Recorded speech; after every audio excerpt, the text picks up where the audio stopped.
Meet Oluwakemisola Eesuola, the visionary lead director of Suremercy Global Synergy Limited, a dynamic brand connecting family, food, fashion, and tech under one inspiring umbrella.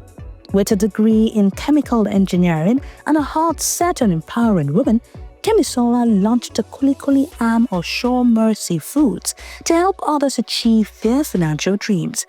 Suremercy Foods is reimagining traditional Nigerian snacks like kuli-kuli, kilishi, sisi pelebe, and donkwa, offering healthier, modern alternatives while creating pathways for extra income and financial growth.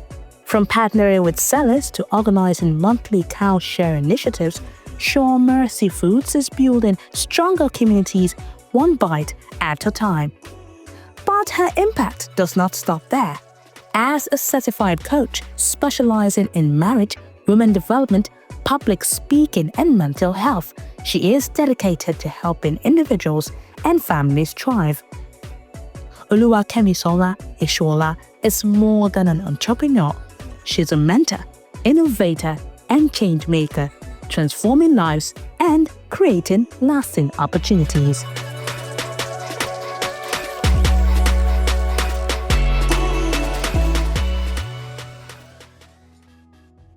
My name is Oluwakemisola Eesuola. I am the lead director of Suremercy Foods, a brand, a part of Suremercy Global Synergy Limited. At Suremercy Foods, our focus is bringing nutritious snacks in order to help people to actually have a good, healthy lifestyle. Then secondly, we are into other products that as it's powdered products like flour, like we have our wheat flour, and the reason why we actually move into that product is because we notice a lot of people are not eating healthy. What do I mean by that? It doesn't mean that they are not eating, but there is difference between eating healthy and eating. So we notice a lot of these products are chemical based, which does not look natural to people eating it. So we try to enter that gap that has been open so that people can eat well.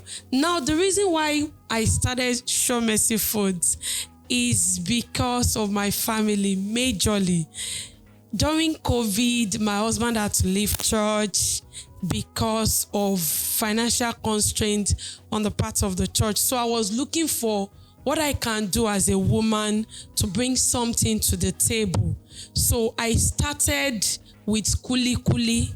I wasn't producing, but I was actually buying somewhere. So I started with 2,500 naira, just selling as a retailer, just to bring something to the table from the profit. Then I added other side business to eat, like sharing of food, sharing of meat, just to take care of my family. Pending the time my husband will have something to do so that he too can join in the support. And to God be the glory, I started moving. I didn't have mind of going into production or going into manufacturing, but as God will have it, I moved. 2020, we were still doing retailing. 2021, we moved into distributorship. We found someone that will be producing for us. 2022, we continued that way. Then 2023, we continue. Then I told myself maybe we should try production, but I told myself I was not ready for this. Let me continue with distributorship. But as God will have it, in 2024, I noticed we were buying from my producer. Then we started noticing some strange materials inside our kuli-kuli. I didn't notice the oil at first, but the kuli-kuli, a lot of complaints, sand, air, and the likes. And the Holy Spirit told me that, why are you still waiting and not starting? I was like, I'm not ready for this. Then we put our feet and dip it inside the waters, and we started. By the time I started, I realized there is a lot going on. in the production department of kuli-kuli itself. And what made me so surprised was our first production. When our oil came out, I noticed it was lighter than the one I used to buy. Then I tried to perceive the smell. It was totally different. Then I told myself, we've been eating, I don't want to call it poison, but we've not been eating right as regards the oil and the kuli-kuli. And since we've started, it's been a great journey, even though demanding and challenging. Right here are some of our samples, our product that we produce at Suremercy Foods. We have our kuli-kuli, the kilishi is there, and the groundnut oil. Now for this, we call it snack on the go. And our kuli-kuli is NAFDAC certified. We have it in 3 sizes, 100 gram, 200 gram, and 1 kg. So for this is our 150 gram. We actually produced for someone that requested 150 gram. Then this is our 1 kg. We call it the family size. So we try to look at this fact that families cannot be buying snack on the go all the time. So they need something that can take them through maybe for a week or 2, depending on how much they love kuli-kuli. So these are 1 kg size. Then we have our groundnut oil. Wow, this is our best-selling product. And the reason why I said that is because it's low in cholesterol. A lot of people don't know. Then it's not just an ordinary groundnut oil. It has spices in it and it's peppered. And this is our 1 liter. We have it in other sizes. We have 5 liters, we have 3 liters, we have 25 liters, we have 30 liters. And we do supply people that want to repackage and sell with their brand name. Then this is our last product, kilishi.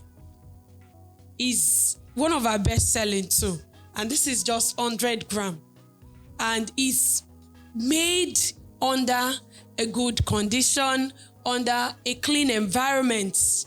And it's not like when you eat it, you will not like it. I don't want to open it, but you will like it when you eat it. And we have other products like babadudu, sisik pelebe, kokoro, donkwa that is not here. But those are other things we do. Majorly, we focus on products that has a touch of granules. That's what we majorly focus on. There are a lot of challenges we've been through, and there are a lot of mistakes too. And one of the mistakes, let me start from there, is that I will always advise a startup, if you want to get machines, it's better you get a new one. Save up to get a new one. Last year, we already have this mindset. We are starting production this year. So I got some machines. And by now, I've sold 2 out of those machines. And we didn't even use it for a month. We keep spending money. And I told myself, you must not try this again. It does not make sense. So I'm encouraging entrepreneurs like me. How would I put it? Any industry you find yourself, please save up and buy a new machine. Then other challenges that we have is electricity. Where our factory is currently located, we are not enjoying electricity, and it's actually making our cost price to be high because we have to run on generator. So what we resolve to do is, pending the time we have access to like more electricity, or pending the time we'll be enjoying electricity, we try to buy machines that uses fuel, so that we will only know that the only thing we are using electricity for is minimal. Then another challenges we faced is changing of staffs all the time. You know, people will start with you, they just want to work for a few months, then they move. And when the new set of people come, you have to retrain again. And it's actually a lot of work we are facing, a lot of challenge, and it's actually draining for us as a manufacturing company. It's draining for us that we have to be retraining. So one of the things we told ourselves is, if you cannot work with us for at least 6 months, don't bother applying. Then another challenge we have is inflation. we notice that our prices keep changing almost all the months. And personally, I don't like, it's like I'm inconveniencing people that are buying for me. So I feel like, okay, if we have a price, it should run for like 6 months before we change price. So the inflation is affecting us. The cost of raw materials, the cost of transportation is affecting us. Then another thing is all this government policy. A lot of things are changing. A lot of government policy is affecting us.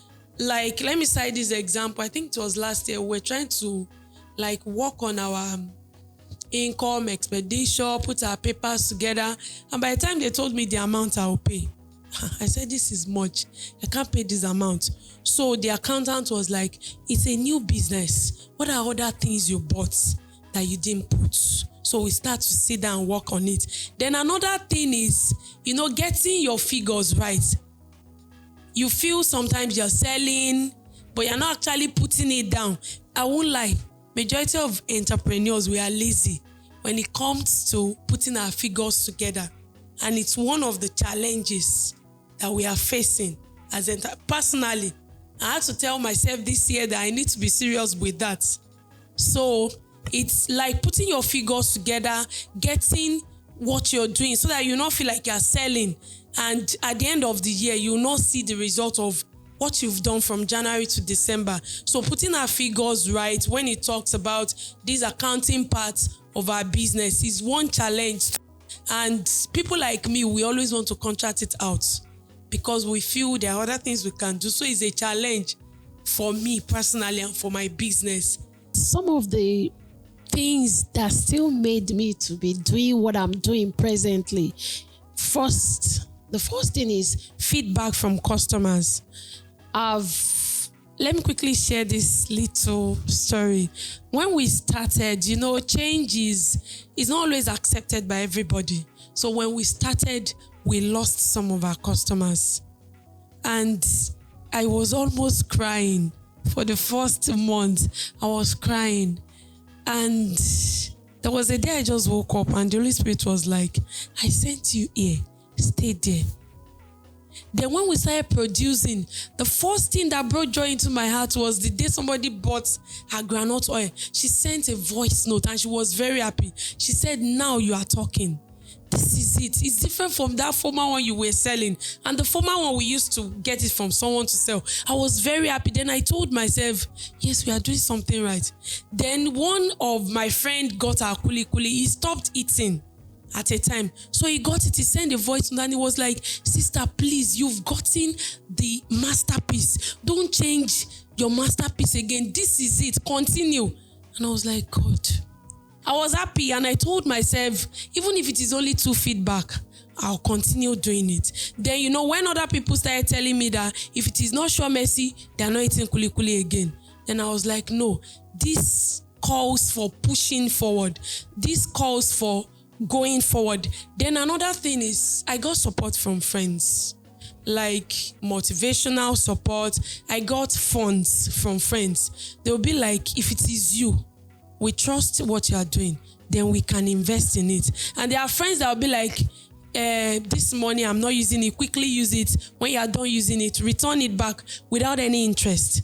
So they were like, if it is you that is there because you're a child of God, then we know you are giving us the right thing. So those supports from them made me not want to disappoint them. Like, let me push forward. Then the third reason is, for the past 5 months we started production, I've had a lot, I've seen a lot. And one day my coach called me. He was like, I'm proud you're starting this. At least you will be one of the people that will do it right in food industry. So those 3 things have made me continue pushing forward, even when sometimes it's looking like it does not make sense. But I know it's making sense for people out there. Hi, Oluwakemi. Hi, Julian. It's good to have you here. Same here. And well done. Thank you for all you do at Suremercy Food. So tell us just a bit about Suremercy. About Suremercy Foods. Okay, Suremercy Foods is a production company that focuses on producing local snacks, like bringing back the old memory. to people. That's what we do there. Amazing, amazing. So I see kuli-kuli, baba dudu, donkwa. I know a few. And granite oil. Well done. So how has it been, especially around production? How you make money from doing all these things? How has it been for you? Actually, and in all sincerity, it's not been easy. And like I used to tell myself and my staff, that the kuli-kuli itself is not where the money is. The profit is in the groundnut oil. So the kuli-kuli is not bringing enough profit that can actually take care of major things in the business, even though it's taking care of some things. But the groundnut oil is the main thing that is bringing the profit when we talk about the kuli-kuli arm of the business. So how do you get to the granite oil if you don't produce kuli-kuli? And Is it possible? No, it's not. And that's why we need to produce kuli-kuli, market it very well so that we can get groundnut oil. Okay, so now that you've talked about, because you can't generate money without marketing, right? Money, sales is a byproduct of marketing. So how are you marketing? Let's take kuli-kuli as our case study out of all your local snacks. How are you marketing kuli-kuli? So I will ask you a few questions. Who is your target audience for kuli-kuli? And don't tell us your exact figures. How much of kuli-kuli do you sell per month? Okay, those are good questions. Okay, our target audience, we have two sets of target audience. The first target audience are distributors that they don't want to go into production, but they are looking for a trusted brand that have all the machines that can produce for them and producing at their own specification, because we are not all using the same raw material to produce kuli-kuli. So those are our first target audience. Then our second target audience are people that they feel their salary is not enough. They needed something that will not disturb their present workplace. Those are our second target audience. Those are the two major target audience that we have. Then how do we market to these audiences? Okay, the first thing is we use social media. We are on Instagram, then we are partially on Facebook. Then secondly, referrals has been working for us. Okay. Then third thing is we penetrate through parties. We do souvenirs, events, we do souvenirs. Like we've gotten some of our customers from there. They'll just be like, I went to this event, I saw this, can you do it for us? And they always do in bulk. They don't do little. So an individual that has an event, reach out to you to pack something for their event. Yes, Fantastic. we do that. That is actually a third target audience. Don't lump them together. Okay? So I have a 9-to-5 job, but I need another stream of income. Yes. I have one audience. Yes. I want to produce, but I don't want to produce. You know what I mean? Yes, I got and it. I just reach out to Suremercy. You produce for me in my label. Yes. That is another stream. Party, I don't want to call them party lovers. Event. So I have child naming, I have housewarming. I come to you, you package for me because I have invited 1,000 people. That is another audience. Now, where I'm going with this question is, how do you sell to these three different audiences? Definitely, it's not supposed to be the same thing. If you don't know, not a problem. And that's why you are here. Because if you are able to streamline and know what to communicate per audience, you will not have issues with sales. Okay? I want to see you do this in the next 6 months. For the individual that want to make another stream of income, all right? There is a language you need to speak to this person. Now, in marketing, you first of all identify your target audience. We have identified them, someone that needs another stream of income. What are their pain points? They don't have enough money, but they want to do something. They don't know who to go to. You project yourself and position yourself as the plug. Like we say, everybody's a plug for something. Then the third thing is to identify where they are, right? Yes. Some of these people, because they are busy in their 9 to 5 job, might not be on social media. When they come on social media, they come maybe weekends. Are you there when they come? Do you know where they hang out? Are they on Instagram? Are they on TikTok? Do they like to be in communities? I'm going somewhere with this because I want to see you transform what you're currently doing, and marketing will help you make the money you're looking for. Then the fourth thing is, why should they buy from you? So we have said your who, all right? The target audience. Their what, that is their pain point. And it's from this pain point, if you can bring out their pain point, that is what you will use to create your marketing message.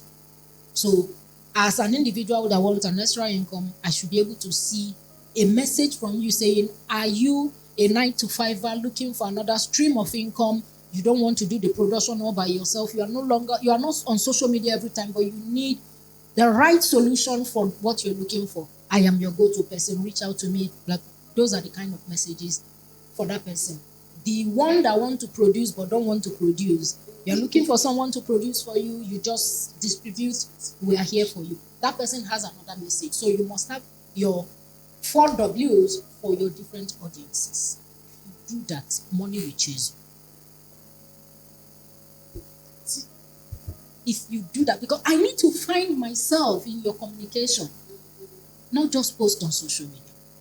So now that we know this, how much sales do you make in a month on kuli-kuli? Okay, in a month on kuli-kuli, we make around 3 to 5. Just tell us how many quantity of kuli-kuli do you sell? Quantity. Okay. 1 ton. In a month, we produce between 800 kg and 1,000 kg. That's what we produce in a month. In a month. Yes. And you know that you can still do more. Yes, we if can. You have more customers. More customers. So how many customers do you serve in 1 month? How many customers do we serve in 1 month? Because we focus majorly on people that buy in bulk. Yes. And we distribute some of our retailers that are not buying in bulk to them. I don't know if you get that. Yes. So in a month, we have between 8 to 10 customers because one customer buy at least 100 kg in a month. So we still have other ones, but we've been trying to transfer them to those people so that we focus on people that are buying. Yes. That is the way you want to operate. So you need to communicate it so they don't come to you anymore. You will now start bringing out the list of people they can reach out to. Yeah. These are our core distributors. Go to them, whatever you need, you will find. Go to Akure, this person is there. Calabar, this person is there. That is the major work you have to do. So you focus your energy on looking for these people in different locations, and yours is just to push products to them. All right? Yes. Yes, the economy globally might look somehow, but when you are able to identify your customers, know how to serve them, communicate who you work with, and push these people to the right places, you will see that your result will change in terms of your cash flow. It's not the economy that is that is affecting us on every side in business. So marketing is that thing that brings in money into your business. So the money we want to see is hanging somewhere. So I think from what we have said now, your marketing is not very clear. No, we are not. So you need to work on that bit part, so that. So I'm sure that by the time we see, say 6 months, 12 months down the line, the story will have changed. Yes, it will be better. But I have one more question. Okay. In all this project, okay, which one gives you more money? It's kuli-kuli. Kuli-kuli is the one that gives us more money, followed by kilishi. Okay. Those are 2 major. So why do you still make the other ones? We make the other ones because some people still want combo. So that's why we make the other one. And one of the things we are trying to focus on in 2025 is like bringing this combo together, then trying to make families subscribe, maybe like quarterly, maybe like monthly. So we just supply you what you need per month. So it's not like you'll be buying almost all the time. So you can decide to pay. We've seen customers that reach out to us that can we do something like that. They want to eat, but majority of time they would have forgotten is when they get to their fridge, they remember that this thing should be there. So can you do a combo for us that we can buy every month, so we know it's a subscription we are paying. We can decide to pay 3 months ahead, then you just supply us. So that's why we are still retaining as well. No, those are individuals. The dealers are just focusing on the two major products. So you want to serve both individuals and also serve for the B2B, combo. For the combo. So push the combo to these B2Bs. Maybe we'll look into it. Push these same people so you know what you're doing. If you carry out, as simple as it may sound, a research, just share your questions in a WhatsApp group where you have your dealers. Yes. Right? Ask them what combo people are asking for. So you focus on producing those ones. I'm sure if you do that, you will see that a particular product is not moving. You cut it and focus on the ones that are truly moving. Then subsequently, you ask what people are asking for and start producing those things. So I could buy individual products, I could buy the combo from you. You will communicate on your own level. Your subscribers, that's the B2Bs, will also take that messaging and push to their own customers as well. So they sell more and they come to you more. Yes. Right? The cash flow is flowing. That's what we want. The cash flow is flowing. That's what so don't take on. I'm not saying you can't serve individuals, but no, by the time I draining. call you and I'm asking you to send to my house, it's draining.